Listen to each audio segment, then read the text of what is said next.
Good morning everyone. ठीक है, कल हमने पढ़ा था कि what is the force on current. ठीक है, अगर कोई करंट कैरिंग कंडक्टर किसी मैग्नेटिक फील्ड यानी दूसरे कंडक्टर के मैग्नेटिक फील्ड में करंट कैरिंग कंडक्टर के मैग्नेटिक फील्ड में आता है तो उस पर फोर्स क्या अप्लाई करता है। यानी वो दोनों भी करंट कैरिंग कंडक्टर जो रहते हैं एक दूसरे को पैरेलल रहते हैं, एंटी पैरेलल। तो वो जो करंट है खुद की मैग्नेटिक फील्ड प्रोड्यूस करते हैं तो एक दूसरे पे क्या करते हैं, फोर्स अप्लाई करते हैं। फोर्स भी हमने पढ़े थे और उस फोर्स से जो टॉर्क है वो टॉर्क भी पढ़ा था हमने। ठीक है, तो आज कुछ प्रॉब्लम लेंगे उस फोर्स पे और टॉर्क पे। ठीक है, तो पहला प्रॉब्लम है horizontal wire,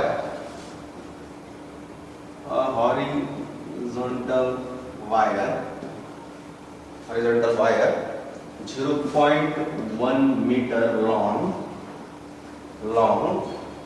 carries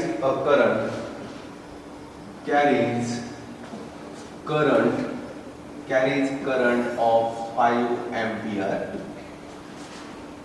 Find the magnetic field.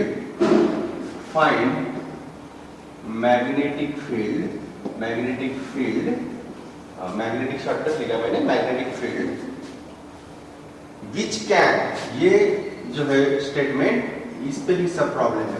Which can, एक स्टेटमेंट ऐसा रहता है कि उस पे प्रॉब्लम डिपेंड रहता है तो उस पे आपको ध्यान देना है। ठीक है, which can support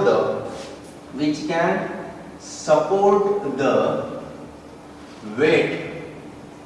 wait of wire. आपको क्या करना है, मैग्नेटिक फील्ड निकालनी है।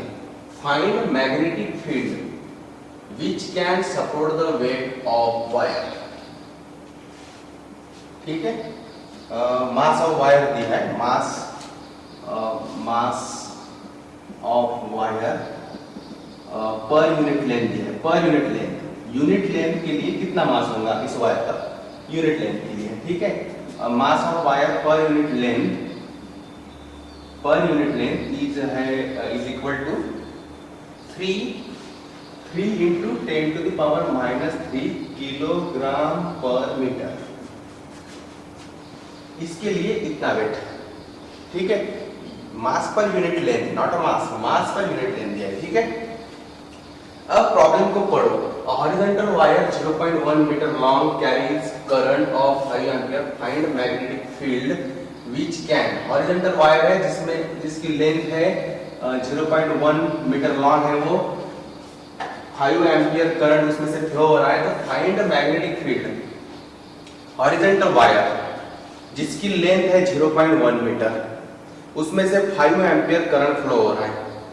अब इसकी मैग्नेटिक फील्ड, अब क्या करना है, find magnetic field which can support the weight of wire. Wait of wire का जो वेट है उसको बैलेंस करने के लिए उस वायर पे मैग्नेटिक फील्ड कितनी फोर्स अप्लाई करती है। वेट यानी mg, वेट यानी क्या होता है, m इंटू जी। वेट क्या होता है, m इंटू जी।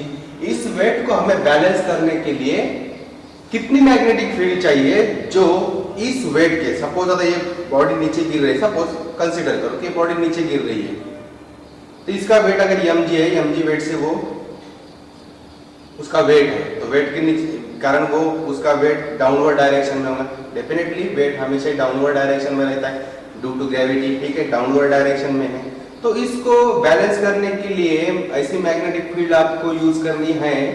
ऐसी मैग्नेटिक फील्ड चाहिए जो मैग्नेटिक फील्ड इस पे ऐसा फोर्स, अपोजिट फोर्स अप्लाई करे कि ये बैलेंस होने चाहिए, यहीं पे रहनी चाहिए, ना नीचे ना ऊपर, यहीं पे रहनी चाहिए। यानी आपको वेट के इतना ही मैग्नेटिक फोर्स उस पे अप्लाई करना है। तो उतना मैग्नेटिक फोर्स अप्लाई करने के लिए कितनी मैग्नेटिक फील्ड चाहिए वो मैग्नेटिक फील्ड निकालनी है। ठीक है, तो इस mg इज इक्वल टू कौन सा फार्मूला यूज करना है आपको, कौन सा फार्मूला यूज करना है, करंट का, नॉट अ चार्ज का। ठीक है, तो BIL, बिल, ये फार्मूला सबको पता है। BIL means mg is equal to b, magnetic force is equal to weight हुआ तभी वायर क्या होगा, वायर क्या होगा, सपोर्ट करेगा, तभी मैग्नेटिक फील्ड उस वायर को क्या करेंगे, वेट ऑफ वायर को क्या करेंगे, सपोर्ट करेंगे। Means weight of the wire is equal to magnetic force.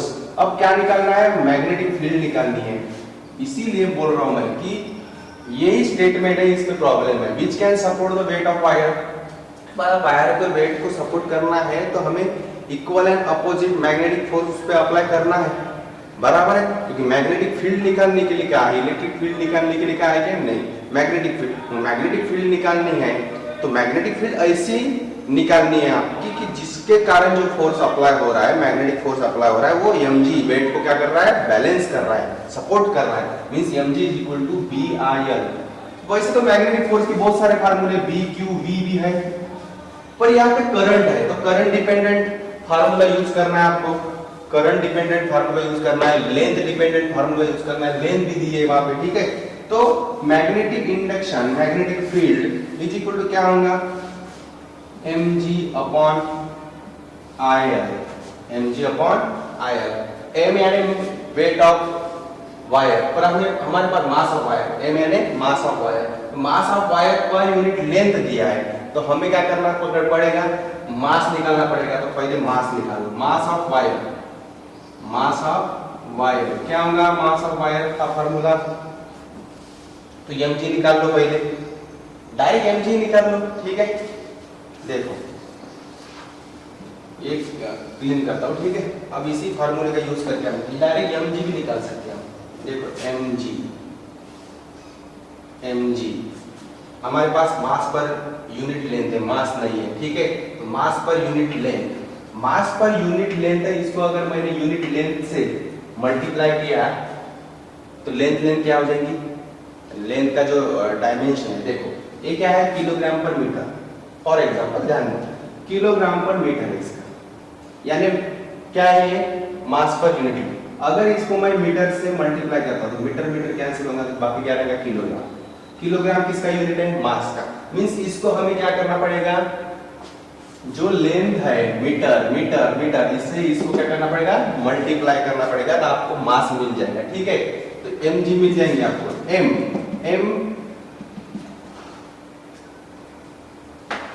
3 into 10 to the power minus 3 into 10 to the power minus 3 into 0.1 अगर आपको सिर्फ मास दिया है, अगर सिर्फ मास दिया है तो मास इंटू 9.8, मास इंटू 9.8 जी की वैल्यू पुट करके आप निकाल सकते हो। पर ये मास पर यूनिट लेंथ है ना, तब यूनिट लेंथ हमें, यूनिट लेंथ का डायमेंशन क्या है, यूनिट क्या है, यूनिट लेंथ का क्या रहता है, यूनिट मीटर रहता है। तो हमें क्या चाहिए, सिर्फ मास चाहिए, इधर ध्यान दो, मास चाहिए, मास of wire per unit length है, पर यूनिट लेंथ। तो इसका यूनिट यहाँ पे मीटर है, किलोग्राम पर मीटर है, पर हमें सिर्फ किलोग्राम चाहिए, मीटर चाहिए क्या, नहीं, क्योंकि हमें सिर्फ मास चाहिए। तो हमें क्या करना पड़ेगा, यहाँ पे मीटर से मल्टीप्लाई करना पड़ेगा, देखो हमने किया है, ठीक है। तो इस टोटल क्वांटिटी को हमें क्या करना पड़ेगा, इस यूनिट लेंथ से मल्टीप्लाई करना पड़ेगा। अभी देखो ये क्या है, mass per unit length into length cancel हो गया, मींस किलोग्राम बचा इसके यहाँ पे, ठीक है, इनटू जी 9.8 इनटू जी 9.8, इसका आंसर क्या है 2.94 into 10 to the power -3 newton. देखो mg निकल गया, आया है अपने पास 5 एम्पियर, लेंथ भी है, तो यहाँ पे पुट कर सकते हो आप। देखो b इज इक्वल टू निकल गया 2.94 into 10 to the power -3 upon, सिर्फ आपको यही प्रॉब्लम जानेगा, पर प्रॉब्लम है नहीं है, क्योंकि हमें किलोग्राम पर मीटर है। और वेट का फार्मूला क्या है, आपको ध्यान में आना चाहिए, वेट का फार्मूला क्या है, m इंटू जी। वेट का फार्मूला क्या है, m इंटू जी। m का यूनिट क्या है, किलोग्राम, g यानी ग्रेविटी है, बराबर है। तो हमें तो सिर्फ किलोग्राम में मास चाहिए ना, पर हमारे पास क्या है, किलोग्राम पर मीटर। हमें ये वैल्यू जो है किलोग्राम पर मीटर, हमें इसका मतलब हमें इसे मीटर से मल्टीप्लाई करना पड़ेगा। इसलिए मैंने क्या किया कि mg फार्मूले को 0.1 से क्या किया, मल्टीप्लाई किया, ठीक है, अपॉन IL। I क्या है, 5 एम्पियर है, इनटू 0.1 लेंथ है, तो इसका कैलकुलेशन आता है आपका निकल गया आंसर, ठीक है। 5.88 इंटू 10⁻³ टेस्ला निकल गई। ये इतनी मैग्नेटिक फील्ड चाहिए वायर के वेट को सपोर्ट करने के लिए, ठीक है। अब नेक्स्ट प्रॉब्लम लेते हैं।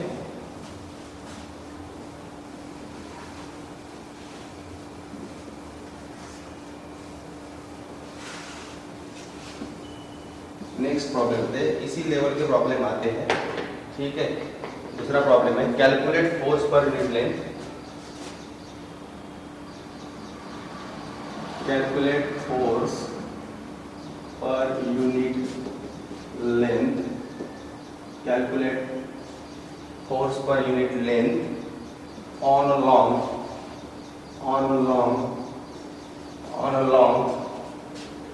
straight wire, long straight wire.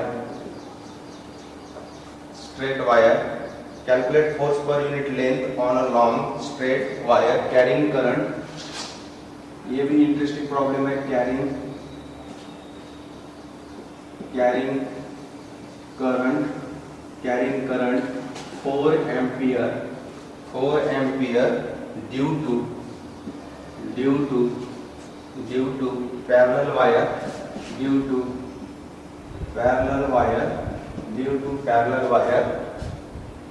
carrying